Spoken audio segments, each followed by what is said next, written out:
dan ayahnya diperiksa di pos penjagaan. Lalu anaknya itu disiksa. Anak 18 bulan itu disulut itu tubuhnya sama rokok. Lalu di bekas sulutan rokok itu dimasukin paku. Kenapa Itu tidak lagi dibunuh aja sekarang daripada lagi ada disiksa? itu. Ya untungnya apa kok disiksa? Mending dibunuh aja, kan dia namanya anak kecil nggak akan bisa melawan. Mereka itu Itu menjadi ini sebuah kebetulan ya. sebuah kegiatan yang menyenangkan gitu, menyiksa itu. Apakah begitu? Ya, sepertinya mereka mengalami gangguan kejiwaan, host. Jadi kita lihat aja 260 nyawa yang kemarin di genosida itu aja mereka tidak meminta maaf. Bahkan kemarin kalau kita lihat ya video-video genosida di Gaza itu, anak kecil yang tanpa kepala aja itu mereka gak ada rasa bersalahnya. Host, izinkan saya untuk menyampaikan sedikit ya kekejian di tahanan Zionis Israel, karena mumpung banyak sekali rekan-rekan tolong di searching. Ada 600 yang menyimak, silakan.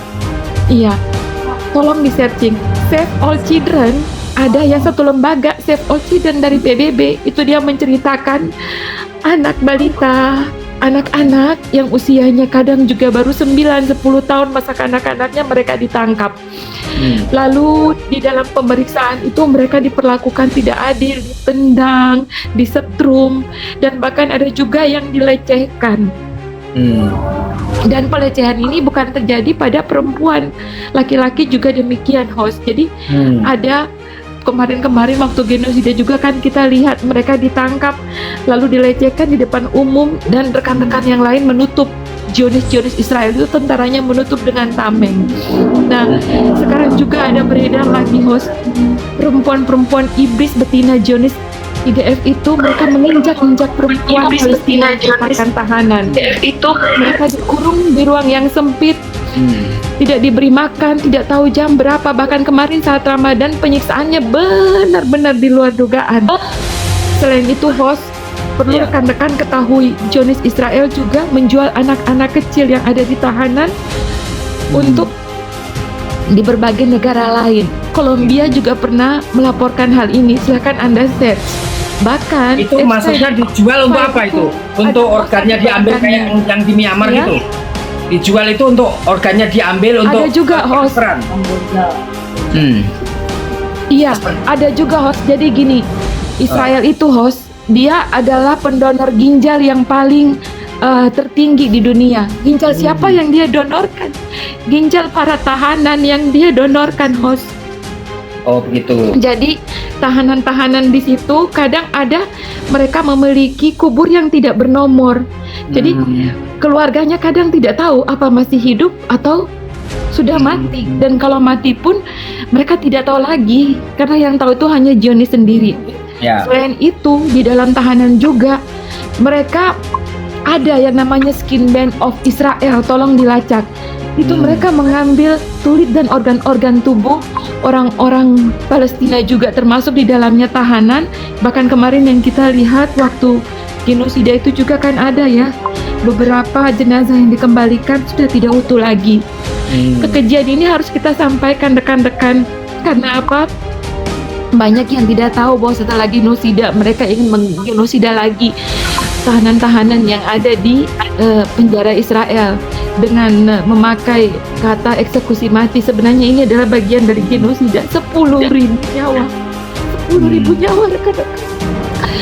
Terus kenapa kalau Israel seperti ini dibela oleh umat Kristiani, kenapa? Apa umat Kristiani juga diperangi kok malah membela Israel? Kenapa itu? Bukan tentang agama.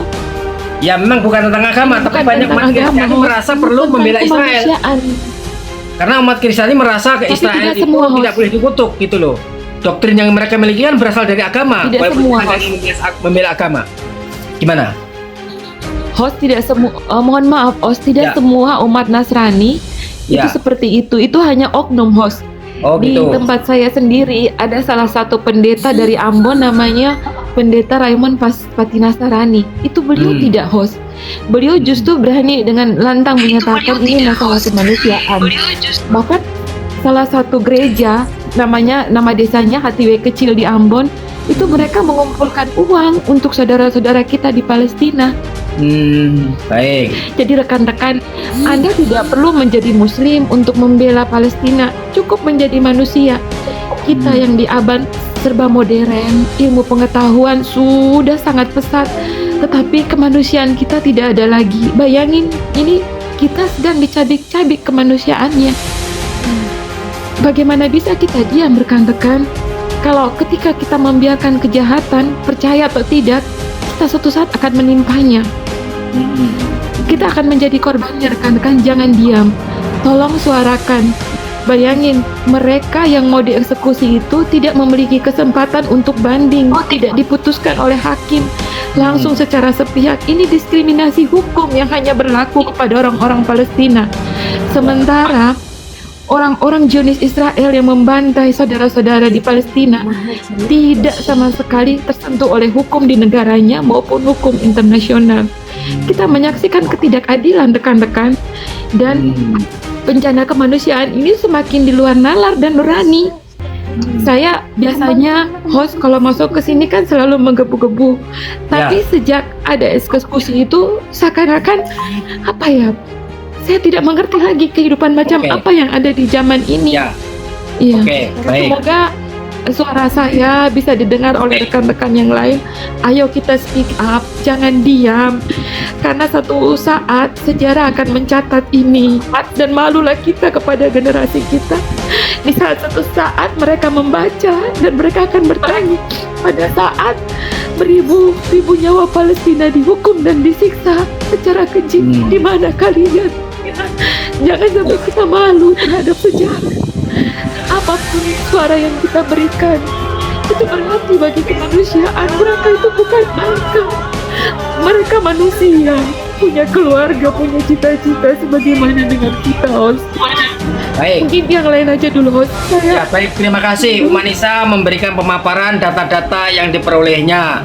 Lah, saya selama ini umat Kristiani yang gabung di Koma saya ini, mereka mayoritas mendukung Israel dalam memberikan perlawanan kepada Palestina.